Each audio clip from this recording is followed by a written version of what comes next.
स्वागत आहे मित्रांनो आपल्या या यूट्यूब चॅनलवर। मित्रांनो, मुख्यमंत्री माझी लाडकी बहीण या योजनेचे ज्यांचे फॉर्म अप्रूव्हल झाले आहेत त्यांना आता प्रश्न पडला आहे की आता पुढं काय करायचं आहे। तर मित्रांनो, आता तुमचे जे फॉर्म अप्रूव्हल झाले आहेत त्याच्यानंतर तुम्हाला काही करायची गरज नाही, फक्त आता DBT लिंक असणे आवश्यक आहे। हो, म्हणजेच तुमचं जे आता अकाउंट आहे ते आधार कार्डशी लिंक असणे आवश्यक आहे। हे पैसे जे येणार आहेत DBT लिंक द्वारे येणार आहेत, म्हणजेच तुमची आधार कार्डद्वारे थेट तुमच्या खात्यामध्ये पैसे येणार आहेत। याची माहिती मुख्यमंत्री माझी लाडकी बहीण या ऑफिशियल वेबसाईटवर पण आहे, त्याची स्क्रीनशॉट आपण पाहू शकता। आता जर तुमचं बँक खाते आधार कार्डला लिंक नसेल तर लवकरात लवकर करून घ्या। हे कसे पाहायचे तुमचे कोणते खाते लिंक आहे व कोणते नाही, या व्हिडिओमध्ये आपण पाहणार आहोत। त्याआधी DBT कशी काम करते या व्हिडिओमध्ये आपण पाहू। समजा तुम्ही फॉर्म भरताना ABC अकाउंट दिला असेल, ABC बँकचा अकाउंट दिला असेल व तुमचा DBT लिंक AZP बँकला लिंक असेल तर AZP बँकलाच पैसे येणार, म्हणजे जे DBT लिंक आधार कार्डला आहे त्याच बँकला पैसे येणार आहेत। व हे कसे पाहायचं आपण या व्हिडिओमध्ये पाहू।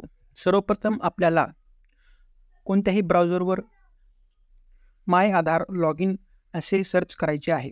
त्यानंतर होम पेज ओपन होईल। लॉग इन या बटनावर क्लिक करून आपले आधार कार्ड क्रमांक येथे टाकायचा आहे। त्यानंतर कॅप्चा कोड येथे टाकायचा आहे। त्यानंतर गेट OTP येथे क्लिक करून एक OTP आपल्या मोबाईल क्रमांकावर जे लिंक आहे त्याच्यावर येईल। OTP आल्यानंतर आपण माय आधार लॉग इन पोर्टलवर लॉग इन व्हाल। त्यानंतर खाली आपल्याला एक बँक आधार सीडिंग हा ऑप्शन दिसेल। इथे क्लिक केल्यानंतर आपल्याला कोणती बँक आपली लिंक आहे व त्याचे स्टेटस इनॲक्टिव्ह आहे का ॲक्टिव्ह आहे। जर समजा तुमचा ॲक्टिव्ह असेल तर तुम्हाला काही करायची गरज नाही, त्या बँकमध्ये तुम्हाला ऑटोमॅटिक पैसे येतील। व समजा तुमचा इनॲक्टिव्ह आहे तर तुम्ही जे बँकमध्ये DBT लिंक करायचं आहे त्या बँकेला भेट देऊन तिथे DBT लिंकिंग हा अर्ज करून DBT लिंक करू शकता। जर तुमचं DBT लिंक नसेलच तर तुम्ही पोस्ट इंडिया बँक या बँकेत सहजपणे DBT लिंक करू शकता। व जर तुमचं ॲक्टिव्ह असं दाखवत असेल तर तुम्हाला कुठेही DBT लिंक करायची गरज नाही।